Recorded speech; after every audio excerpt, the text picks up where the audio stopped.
Spoilers for Across the Spider-Verse. Most of us have eagerly awaited this sequel since the end credits rolled for Into the Spider-Verse back in 2018. And despite the first movie being met with immediate success, it took almost 5 years for the sequel, which everyone was actually okay with.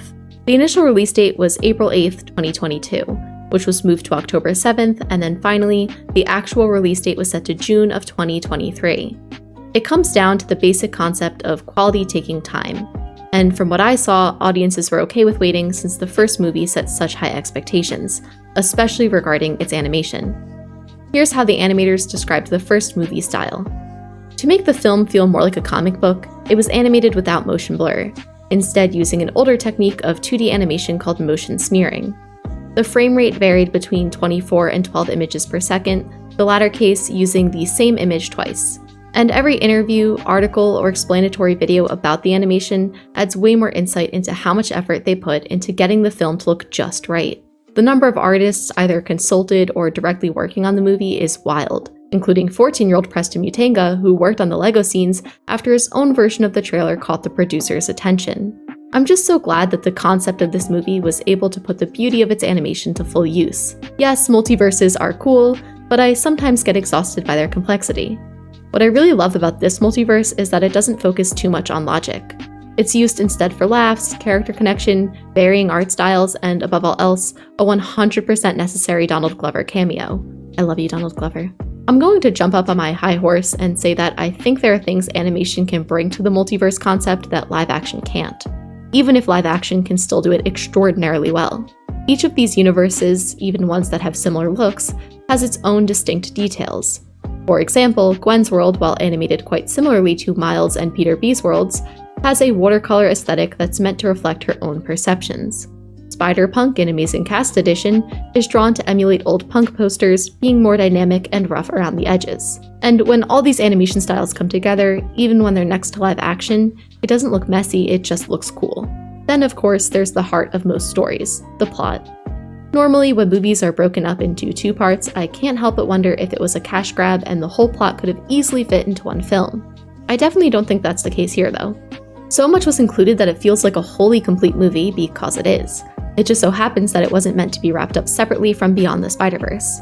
We have the big bad villain, the morally ambiguous guy who's definitely posting issues down the line, the friends, the mentor, the family drama. There was so much that blended together effortlessly without losing the feel of a classic Spider-Man film.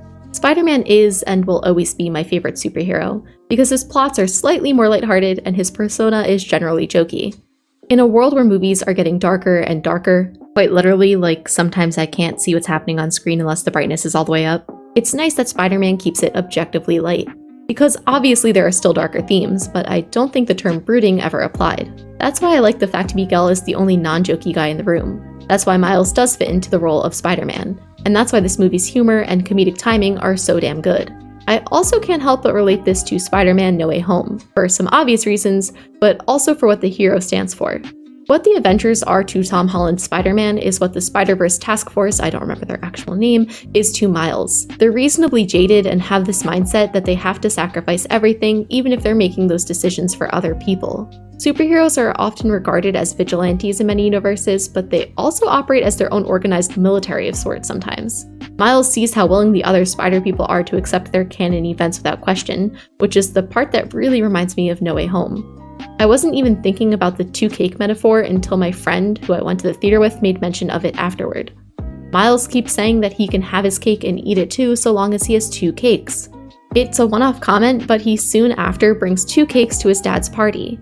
He helps Pavitra do both when he's met with the classic 2 people I care about are about to die and I have to choose who to save dilemma. Miles' whole story is about balancing his personal life and his life as Spider-Man.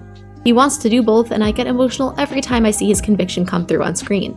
This could just be me, but I find it a bit of a bummer when heroes always have to suffer immensely to fulfill their roles. Sure, it's a canon event, but why not change the canon? Miles is still a kid, and he runs on youthful optimism, and it's so empowering to see. I'm not against brooding superhero movies at all, but I found Into/Across the Spider-Verse so refreshing. Also, it's always so badass when one hero disagrees with the other heroes and goes rogue while questioning what the quote-unquote good guys are standing for. And the fact Miles chooses to not have to choose is the best part. This is one of those movies where the animation, soundtrack, story, voice acting, pacing, humor, and writing all come together in a near-perfect manner. There are references without it being ham-fisted, twists without it feeling cheap, and above all else, Miles acts as the perfect Spider-Man without his personal arc feeling redundant in the Spider-Man franchise as a whole.